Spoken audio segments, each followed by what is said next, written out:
You're listening to the Good Food CFO podcast, where we challenge the status quo of the food industry, celebrate good food founders who are building businesses on their own terms, introduce industry disruptors, and are redefining equitability. If you're ready to build your financial confidence and join the good food revolution to change the way the food industry does business, you are in the right place. I'm the Good Food CFO and your host, Sarah Delavan. Sarah, coming back from the Thanksgiving break and heading toward year end, we are really busy here at the Good Food CFO.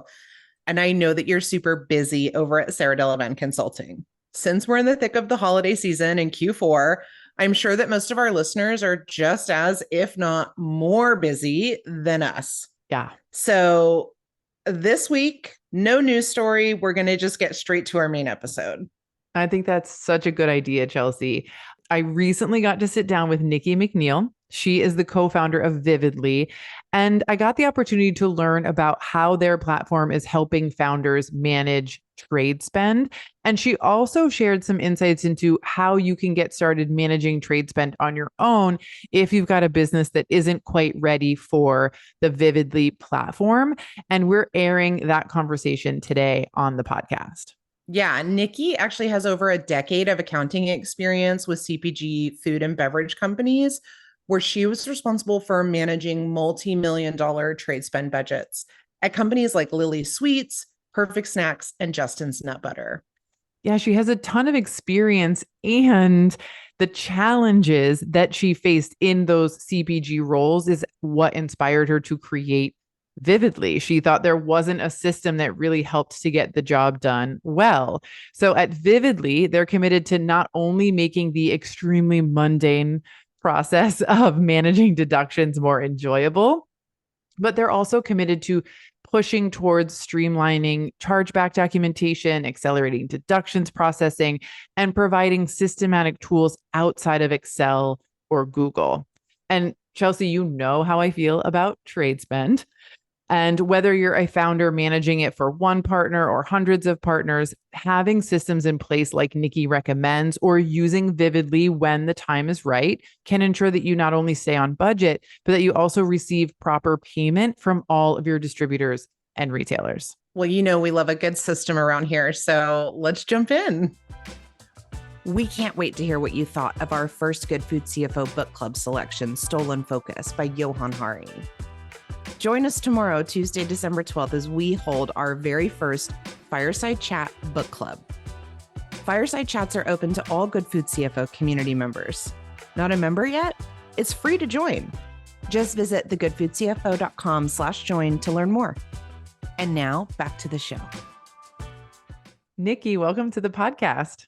I'm excited to have this conversation with you. You and I met couple of months ago now, and I was really excited to learn about Vividly and not just what capabilities Vividly brings to CPG brands, but also how you and the organization as a whole support CPG brands as they grow in regard to trade spend and related topics. So just thank you for offering such amazing and valuable resources. Of course. So I'm excited to talk about this for a couple of reasons. And number one is that we have a lot of newly launched business founders who listen to the podcast, a lot of founders who are regional brands that are growing quickly and expanding, and a lot of folks that are really itching and ready to grow nationally.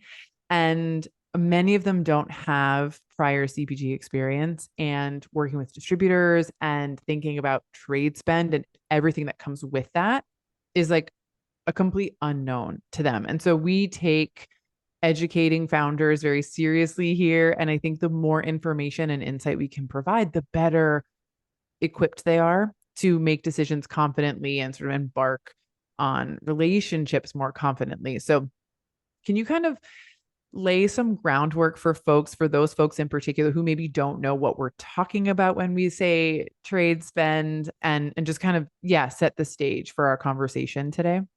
Yeah. We're definitely going to dive into the trenches a bit with trade, right? Being not only the second largest expense for most on the P&L, right? It equates to 15 to 30% of top line or revenue, but it's also a really great lever to use to grow your revenue, right? While also being sensitive with cash, because it is a pretty hefty line item, right? Yeah.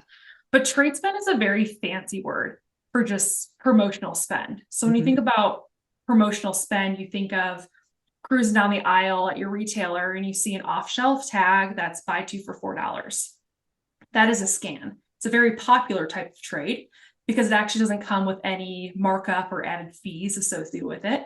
And then you have trade items such as advertising or register placements. You go to that register and you notice your favorite candy bar is also in that particular checkout aisle. You are paying that money to be in that register set. And so when you're starting at your brand, it is definitely a necessary evil. And why do I say that?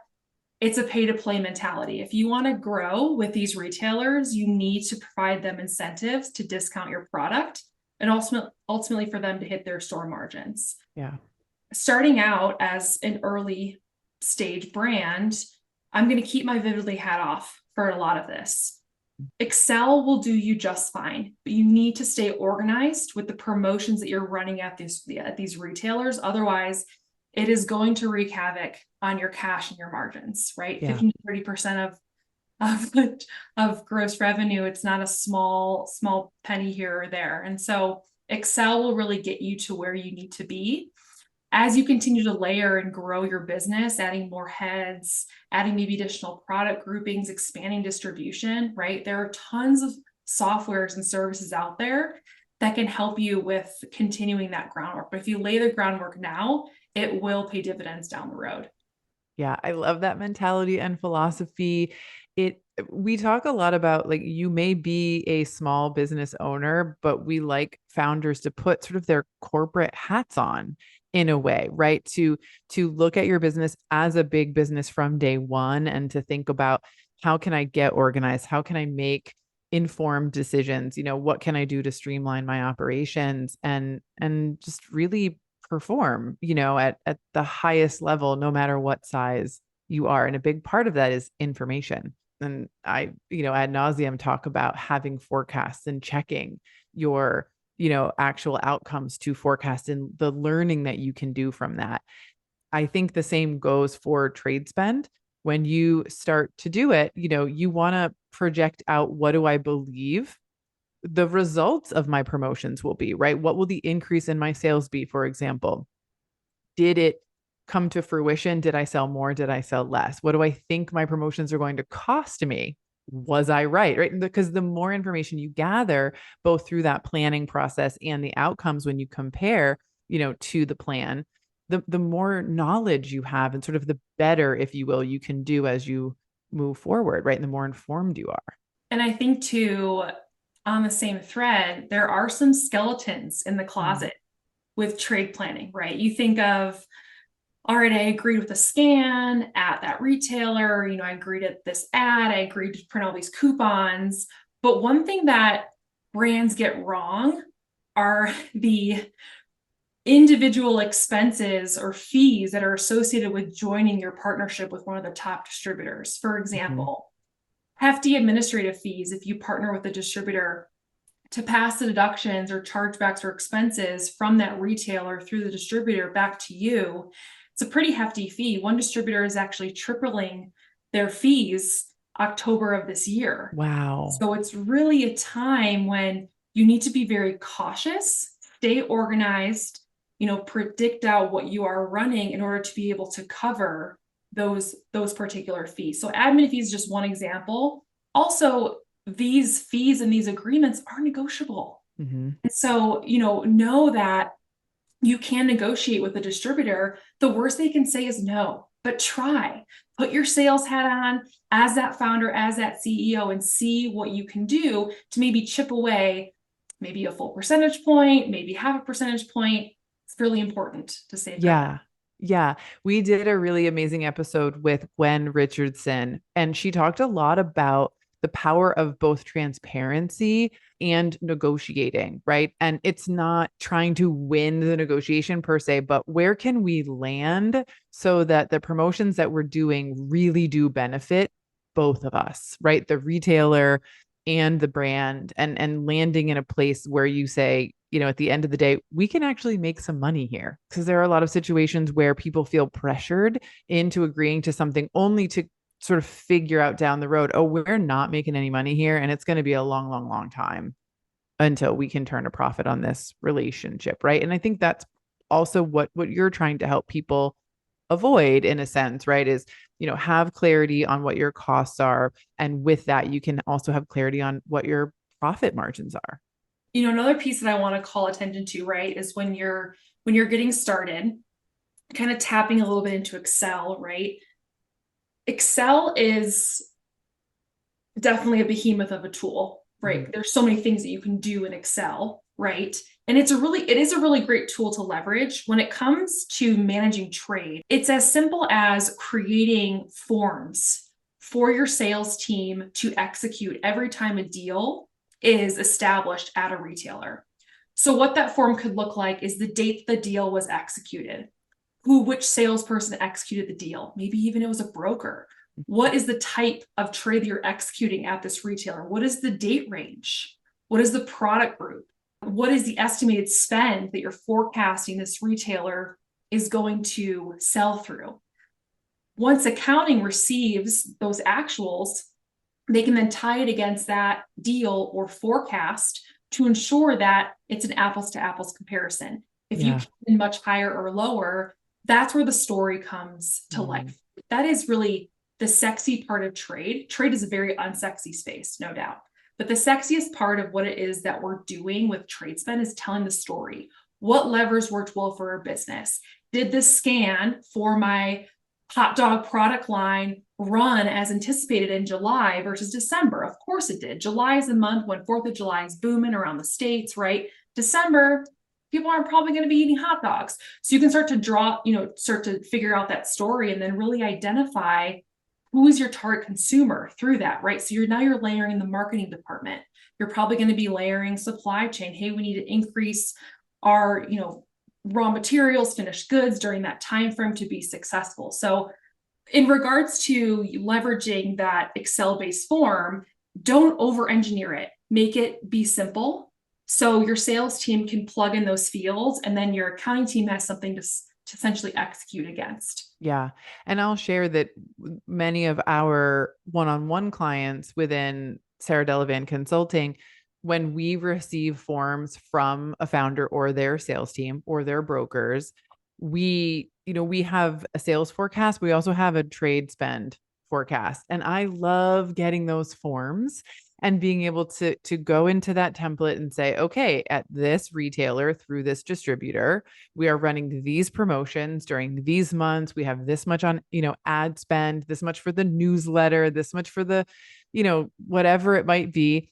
And it all goes into that spreadsheet, that trade spend projection spreadsheet, and filters up to the primary forecast. So we can not only see, okay, what are we spending here and what are we projecting for our sales growth to be, but how is this affecting our gross profit margin, right? And the other thing I love is, and it seems so simple, but someone will say, okay, we've got a slotting fee, right? Which, is normal and very common for a lot of retailers. Okay, we've got a slotting fee. It's $1,000 per SKU and we're opening 27 stores. When they see that's an actual example from the other day, when they see that it's like $108,000 that they're going to be dropping in a single month, they go, oh, all right, that's a big number. And some people will agree to those really big deals without really having a grasp on how much it's going to cost them. For slotting fees, that's money out of your bank account. That's not a chargeback. That's not a bill back. That is money that you are sending to the retailer. And so that's big. And so having a visual, I think, of that is really important for folks. And two, like layering in controls internally, like who is going to own they're just, sales expense authorization forms, like you just Yeah. mentioned. Have one person, maybe it's your chief sales officer, if you have that luxury, that owns all those forms, and then it gets to load them into this, massive trade calendar in Excel. Yeah. Every deal should have a unique identifier. So when accounting is going to maybe book an accrual, review that storytelling component, like I mentioned, they can leverage that to really be able to identify what went well and what didn't go so well. Yeah. I think too, something that's interesting, we have some stellar sales folks who work for a lot of our community members and clients, and they want to go out and sell.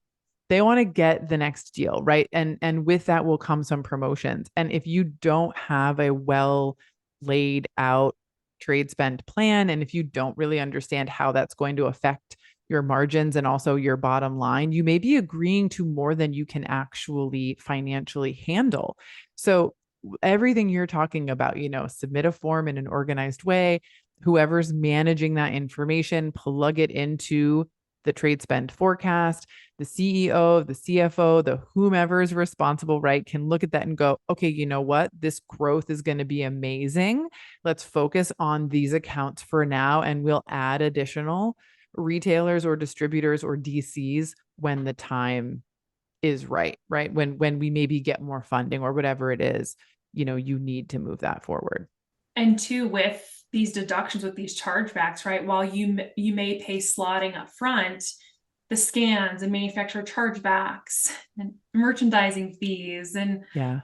so many more under the sun, right? They don't come back in the month in which they ran. They're going to come back anywhere from a month to maybe 6 months. I've been hit with post audits many times in my life where it comes back a year or two later. So it's important to have that CFO review sign off to make sure that you're not going in a deep dark hole with cash. Yeah. Can we dig into that topic a little bit? Because I think that is another thing that is sort of an unknown until you experience it, right? Or have done some work with trade spend. So what Nikki is talking about, for example, is like a scan back, right? So when you do a 2-for-1 deal, for example, based on the number of units that get scanned, the number of units that are sold essentially for free, the distributor is going to reduce your invoice, right? Reduce the amount of money that they are paying you for a future purchase, essentially, by an amount of money. And so that can be thousands of dollars.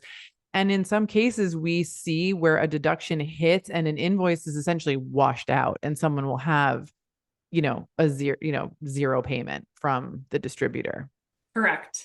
And at times, right, those zero payments will not be reflected in your bank statement, and you will have this incredibly large AR aging that you're just wondering, why haven't I been paid? But you have been. Mm-hmm. There are a couple retailers in the space, Kroger being one of them, where they will not post a net zero payment unless you look in their Kroger Levante portal. Right. And I will tell you, all of these distributors and retailers, right, most of the big ones, they have portals, which is great. They are very challenging to navigate. And you're on your own, or you're, partnered with a services space, right, to help you navigate that, or maybe even do that work for you so you can focus on more value add tasks. But yes, to your point, right, kind of reducing that, the goods or the purchase order that they remitted payment for, and then netting against that to provide that payment. But we need to remember, right, that scan that was incurred does not pertain to that purchase order that went out the door. It's very much a timing difference that we need to factor in. Yeah. And that is not something that is consistent, right? Like you might get a chargeback. We'll just call it a chargeback for ease of conversation here. You might get a chargeback like 30 days after. At one point, it could be 90 days. You often see it spanning a calendar year, right? So you might close your fiscal year, let's say 2022, and now you've got this chargeback hitting an invoice that you're sending in 2023. So it can be complicated. Yes. And that's where, right, accrual-based accounting is very important to be able to reconcile these differences and ensure that you have enough cash to pay for these timing differences. Yeah. So as we'll call them a younger brand who's just sort of thinking about embarking on working with distributors or even working with retailers directly who still may be interested in promotions and, different types of ad, relationships. What are some core things that these folks need to be thinking about when it comes to A, the initial conversation, and then I would say B, organization and making sure that they've sort of like got their information dialed in on their end? Yeah, it's a good question. I think a couple things that come to mind right off the bat, and we have on govividly.com, we actually have a retailer playbook that assists some of these brands with the steps that you need to take, which would be, it's free, it's on our website. It's something that really allows our brands to empower themselves. I think strengthening the community in any way, shape, form that we can is fruitful. Yeah. First and foremost, right, you want to find a partner that is going to be your partner for a very long time. So do your research is number one. I always recommend brands do their research to ensure that, that partner, talk to fellow colleagues, ensure that they've had a good relationship with them. There are a couple partners in the space where their, internal receiving warehouses are just a nightmare. And that wreaks havoc in many areas, right? When it comes to deductions, chargebacks, right? You're going to have to reconcile those. You're going to have to communicate to the operations department to figure out what happened. I think number two is ensuring that whatever you're promoting at that particular retail, you need to ensure that you're achieving their store margins, their targeted store margins. So you may go out into that buyer meeting and say, hey, I want a 50 cents off, for this date range. It's like, whoa, that won't get me to my store margins. There's going to be a lot of negotiation that needs to occur back and forth between the retailer and the brand. And sometimes it's best just to say no. I won't ever forget during my days, I wasn't necessarily in part of a meeting, but we had to turn away from a really top retailer in the space just because the price point didn't work for them. But we came back a year later and we ended up partnering with them. So you just need to be really careful and knowing what is your North Star for your business as you move forward. What do you want to put on the sidelines for right now and charge forward? I notice, and I'm sure you do as well, Sarah, there's so many exciting things that you can do in a brand. You get a little bit too excited to do them and then they never come to fruition.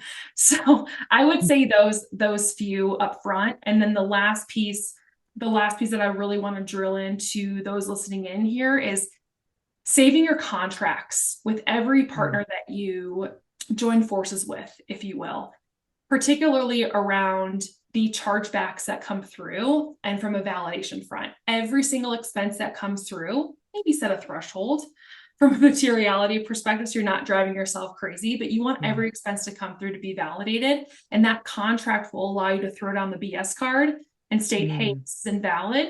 You can actually pursue collections to redeem that money back, which is nice. Can you talk a little bit about what would make a chargeback invalid or how you would identify if it is? Definitely. So during, my previous days when I was working at Justin's, we had some receiving issues at some of the top warehouses for one of the top distributors. And they essentially loaded in our product at units versus cases. And so when we were getting charged back, at I think it was the unit level versus the case level. And so it was totally wonky. And there were tens of thousands of dollars that were being charged back erroneously. Wow. And so just by taking a minute, take a breath, the documentation is very straightforward, right? When you receive a shortage claim, which is one of the, I think, highest material amount of chargebacks out there that we see currently in our portfolio today, you want to validate the purchase order. You want to validate the cases shipped. You want to validate the product that you shipped, right? You have all this information because you're now cross-referencing it against the purchase order and the revenue invoice and the pack list and the bill of lading and the proof of delivery, right? To make sure that all of those items align. And so that is a really easy call to action for you. If you see the quantity is off based on what you shipped, you know that this needs to go in the BS pile. and maybe come back to it tomorrow to then file it. It's very easy to file these claims with these distributors. The only thing that's the hardest piece is pursuing collections. If you don't follow up with these distributors or retailers, they'll forget about it and move on. So it's good to have somebody staying on top of that. Yeah.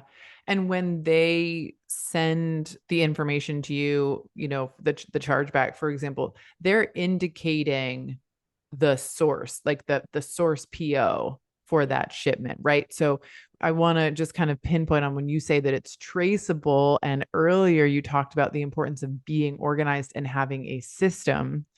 I can now connect the dots as to why that is so important, because if you don't have that PO record, or you don't keep that bill of lading, or whatever, all of those things are, if you don't know where to find them, you don't have them, there's no traceability, let's say on your end, then you can't fight that, right? You need this information. 100%. Having an administrative assistant, having somebody in-house that you can start this early on will pay its dividends. Yeah. I guarantee you. If it doesn't, direct message me on LinkedIn, come talk to Sarah, and we will have a separate conversation. Yeah. Yeah. So these are really great tips for people who are starting to embark on, working with retailers and doing trade spend and all of that. We talked about some of the common unknowns. We talked about some of the potential pitfalls. I think maybe we can dive a little bit deeper into that. The one that I know we mentioned was the timing of when a chargeback is going to hit. It's essentially unpredictable. What are some other things that founders need to be aware of when it comes to trade spend, and some of the potential pitfalls if maybe you're not organized or keeping track of things? Definitely wanting to stay organized. And I want to circle back around in that. I think, where a CFO really comes in and shines is what you can classify above gross margin or below gross margin. Mm-hmm. A lot of brands don't understand what is included in gross margin. And I think it comes to show, what you can ultimately not plan maybe as close to the T as, say, the other sales buckets for maybe some, trade shows that you signed up for a couple days throughout the year, right? So focusing on the spend that really moves the needle within your financial report. And the way that we can best quantify that, right, is through documentation, is through even having, on the same thread of organization, is having monthly or quarterly syncs with your sales, accounting, finance. I'm going to consider those as one, operations, marketing crew, of saying, hey, what are we running this month? What are some of the biggest challenges? What's keeping us up at night? Again, vividly hat off. That is a sync that we had at every CPG business that I worked at. And we really uncovered some skeletons in the closet with some pretty big offenders. For example, one of the sales individuals subscribed to a deal that we were not aware of. And it ended up coming back at 200 plus K in a deduction in one hit. It was very challenging to process, right? We all do make mistakes. So luckily we had a rock star CFO that reviewed our trailing 12 cash like a hawk. And so we were able to cover that. But these things will come out of the woodworks when you're having that group sync, that group collaboration. So it's not just taking all this data and analyzing it and being done with it. It's learning from what happened in the prior month, the prior quarter, the prior year. Yeah. And then ensuring that you don't make those same mistakes and you benefit from what are the wins that you actually had as a business. Yeah. Yeah. I think that's such great advice. And, I think too, we talk a lot about gross profit around here. A lot of the brands that follow the podcast and are in the community are not only trying to achieve profitability in their business, but a level of financial sustainability. And with that, margin is, no matter what, margin is critical, right? It has a direct impact on your cash flow. And so really getting clear on that and understanding, what does affect that gross profit margin. Something might move the needle on the top line in March, and the chargeback on that, kind of as you're describing, might hit in October. And it's going to be wild and crazy and detrimental to your cash flow, right? And those are the types of things that you need you need to know. And we don't say this to scare anybody, right? Like we say these things because it's a real part of the industry. It's a real part of, increasing sales, increasing awareness of the brand. We've had Felice Thorpe and a couple others on the podcast who talk about all the benefits of promotions and trade spend, right? And the value that they provide. And why I asked you here today, Nikki, in addition to sharing this sort of core information, is to talk about how you can protect yourself as a founder and protect your brand from misinformation, incorrect information, inaccurate chargebacks, and how you can create a team really that can manage your trade spend from start to finish. So we talked a little bit about sort of the basic spreadsheets and the forms that you want to have in place when you're getting started. Can you talk a little bit about what does a brand typically look like when or what kind of characteristics or what stage a brand would be at when they maybe move from that basic tool to something else? What are the stepping stones kind of through the process up to the point where someone would want to onboard with software and services like Vividly provides? There's no better time than the present to start looking now, particularly because you want to see what's out there. Even at these events, right? Expo East, Expo West, Fancy Foods and Snacks, all these service providers are there wanting to talk to you. I know that these brands want to talk more so to buyers, though these service providers are there to help you just share information and understand a little bit more about who you are and where you're going. So we talk to brands. Our target market is anywhere from 5 million to 400 million. We talk to brands that are below 5 million just to evaluate where they're at. And we also provide, as part of our initial discovery call, some free advice. We've been there. So Vividly is built by CPG for CPG. Myself and my 3 other founder colleagues built this baby nights and weekends almost 7 years ago as a customized trade platform for perfect snacks. We were fed up with the industry not having any small to mid-size features for very lean teams. When you're starting out, you're a very lean team. And so we need to cut those smart corners. And after evaluating several tools and using those tools, which are our competitors today, we decided to set out on our own adventure and really be the go-to trade software for the small to mid-size fit, specializing in not only promotion creation, right, which is kind of that Excel-based calendar that I talked about earlier, but also being able to attach contracts, be able to track activity between conversations that sales is having between each other and between accounting, loading in actuals into the system against those promotions to reap the sexy side, that insight side of how is it that we performed? Oh no, we came in way higher, way lower. Okay, why? You want to have that documentation, right? Especially as you may go through an audit, potentially exit, raise an additional line of capital, a bank, right? Those are all very important items that you need to be successful there. And so, kind of fast forward kind of over the course of many years, right? We've layered in a forecasting tool. We layered in a budget tool. We have a stellar customer service team where we will provide white glove service to you to process your deductions for you, to pull backup for all your check remittances for every distributor under the sun, dispute these items, right? So we're very much the base, the foundation that you need in order to really treat trade as a thoughtful investment and not the cost of doing business. And then that information gets rolled up into a SARA to ultimately be able to support with the more overarching financial duties that a business needs to be successful. Yeah. It seems so like wishful for a lot of founders, like, gosh, I wish I had someone who could, manage this for me and keep track of this for me and fight back when I know that something is wrong, and I've been on a couple of the phone calls where we're just trying to work through the weeds of, incorrect billing and processing and PO matching and all of that stuff. And that is not my wheelhouse. That is not my area of expertise and where I need to spend time. So having Vividly, and a resource like that, I mean, it's just, I'm certain that the benefits outweigh the cost there, right? In a number of ways.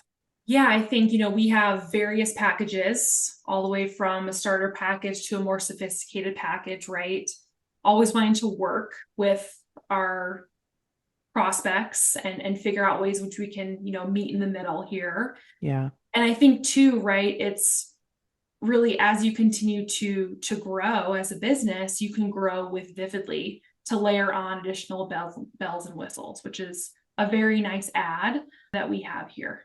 Yeah. It's important, sometimes on podcasts, I think we're all sort of guilty of it, right? We like hear something, we're like, oh, that's for me. Like I should take advantage of that thing. And I appreciate that you're being very clear about the fact that, when you're small, if you're below, so that 5 million in revenue, number that you presented, it's not that you should ignore trade spend. It's that there are maybe other tools, Excel sheets, for example, some of our forecasting tools, even that you can lean on to get organized.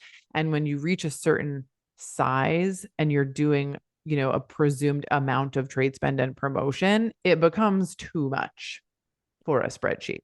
Like it certainly becomes too much for a spreadsheet. And not only that, you're likely dealing with multiple distributors, multiple retailers. You've got a lot of information coming in, a lot of promotions and things happening, and it's a lot to manage.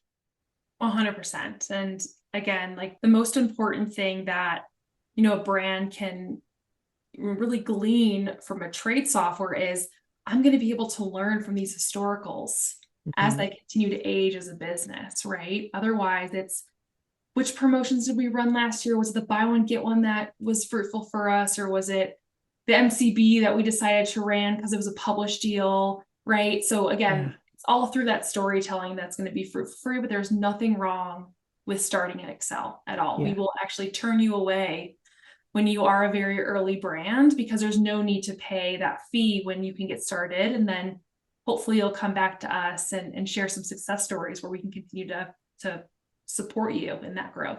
Yeah. I wonder if there's any, I'm going to kind of get into the like nitty gritty here of some details. So for example, we talked about the importance of tracking what promotion am I going to run when, having your PO information and other sort of delivery information organized. When it comes to tracking the outcome of a promotion, can you provide any insights into like just how do you do that? How do you know how much product moved with a certain retailer, or any kind of examples that a brand might benefit from hearing about in terms of how they can review their actuals and compare them?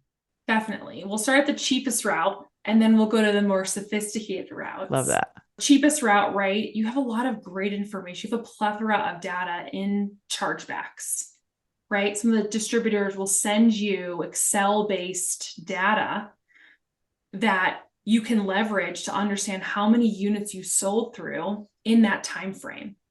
So that is ultimately going to be comparing against your initial forecast. Hey, I'm anticipating 5,000 units to be sold, January 15th through the 31st. You then receiving that chargeback. It will have that date range in there, and then you can easily compare and contrast.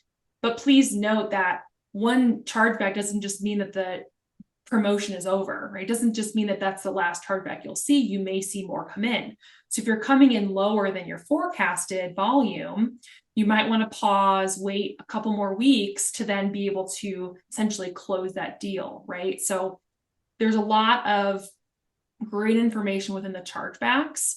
The chargebacks will have, right, your product group, your retailers. It will have your date ranges. It will have the amount that you forecast, a dollar per unit rate that you committed to. Again, all of that should then tie back to the contract that you executed. Slotting contracts, I will say, since we talked about it earlier in the show, it's hard to get a slotting contract. Usually it's an email exchange. Usually it's sales manually typing one up to know what they communicated to the retailer. The other more fruitful contracts, right, the scans, the merchandising, ads, etc., there will be a contract that will tell you what is your dollar per unit rate, what is your date range. So all that information is really great to leverage to know how successful you were. And when you receive the chargeback, right? The information that's coming to you. So typically I'm going to try to like create a visual for the founders. We'll get an email from a distributor that says, here is the invoice that we have, right? And then attached with that is a spreadsheet, just as you said, that has the date range, the products that were on promotion, how many units moved, right? And then the total value of the scan back for each of the SKUs, if you will, right? So let's say you have pasta, you have two shapes, they're both running, there'll be a breakdown by shape. And so that information is not just for you to verify, like, oh, okay, this confirms for me that this is a chargeback. Take that information or share that information with someone like your CFO or your sales, manager or executive, whomever it is, so they can take that information and pop it back into the forecast, just as you're saying. Like, one of the most exciting days in my early CFO career was when I started getting copied on those emails, because it was no longer just like the bookkeeper making modifications in the QuickBooks file, right? I was able to see what was actually happening. It made me so happy. And so look into them when you receive them and share them with the appropriate people who can get value from the information that's being provided.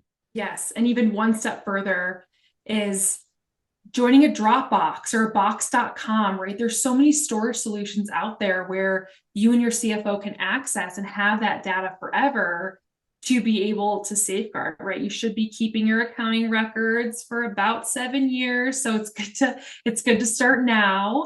So I think, it's a really great point to mention. It's not just writing it off and moving on. It's actually learning from that deduction and understanding what happened. As you progress as a business, right, it really comes time to being more sophisticated with your processes, setting up controls internally. Don't just assume that, Joe, Annie, and Junior are going to, be able to stay within your targeted budget for the quarter of the year. Make sure that you guys are having some serious sales conversation around what your budget is in order to achieve your EBITDA, in order to achieve your profits, right? So having conversations early on of, this is our strategy as a business, this is our North Star, these are the distributors, whatever doors that we want to get into. Here's the spend that you have to go and test what is going to work for our brand. Yeah. But have those controls in place to be able to submit over to the CFO or the chief sales officer of what is being executed, and have that particular salesperson document on either an sales expense authorization form and or in a trade promotion management software of what's occurring, right? These things are date stamped. These things have notes in there of who you talk to, the date that was ran. During COVID, I will never forget, a lot of stores closed, right? Phasing is a really big deal with trade, right? Deals will get shifted and moved to later quarters. Why would we hold open a $10,000 expense that we're expecting to come through if it's being moved to the back half of the year, for example? Like, we want to know of those things so we can make better executive decisions. So it's a little bit more of layering in the appropriate stepping stones to really start to kind of grasp what is your trade rate for the business? Because every business should have a targeted trade rate that they're shooting for. If you came in at 12%, your goal was 15, you just left 3% of trade dollars on the table that you could have played around with and potentially achieved X incremental in revenue, right? And so we want to be really cautious with that, and again, start to really establish more of a foundation for that maybe that business that is nearing 10, 15, 20 million in size, right? That's kind of the time where they're getting the staffing to have the capital to do so. Yeah. I like to, a lot of folks, and I know you're a fan of brokers, working with brokers, utilizing your broker. So it's like when you're doing sales on your own, let's say, right? You were the founder, you were doing sales, you may be negotiating promotions on your own. Now you're growing beyond your region or beyond the relationships that you have. You're pulling a broker in, they're negotiating deals for you and on your behalf. So asking yourself the question, like, what do I need to be organized, to understand everything that they're agreeing to, all of the, stores we're opening, promos we're doing, all of these types of things. I could imagine that that's like a big sort of change point for a lot of founders, and then that systems, would need to be modified or created at that point. It's a really good point that you bring up, right? Like there are so many partners in the space, brokers being number one to allow you to grow and scale. They are experts in their area for a reason.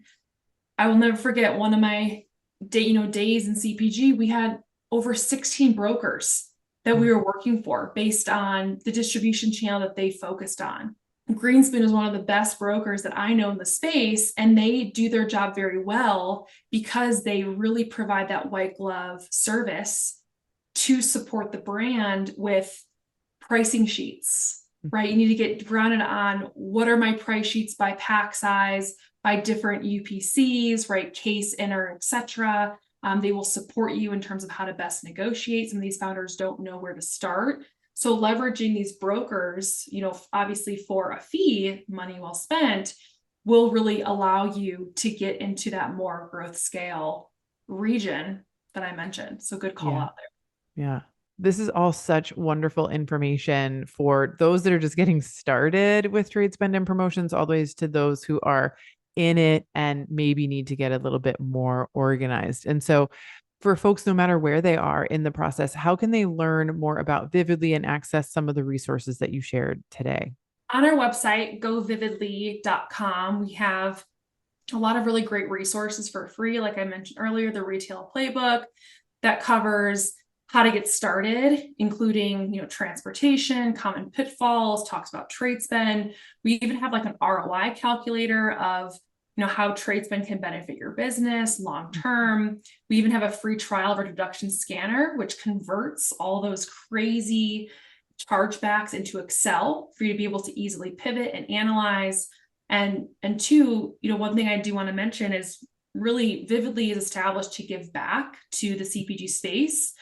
So those that are listening in, we do want to waive any sort of implementation or migration fees for customers who sign up with us in Q4 as a way of just giving back. And that's a fairly high savings for those that are just getting started and you're just interested in what it is that we can do for them.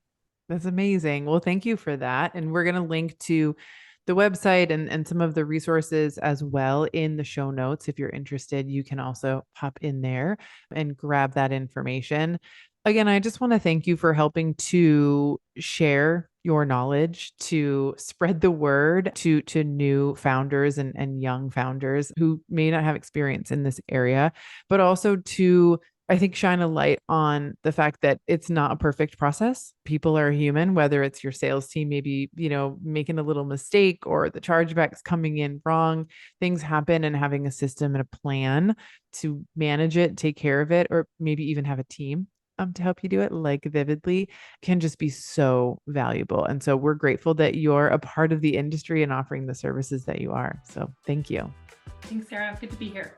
Yeah. Have an awesome day.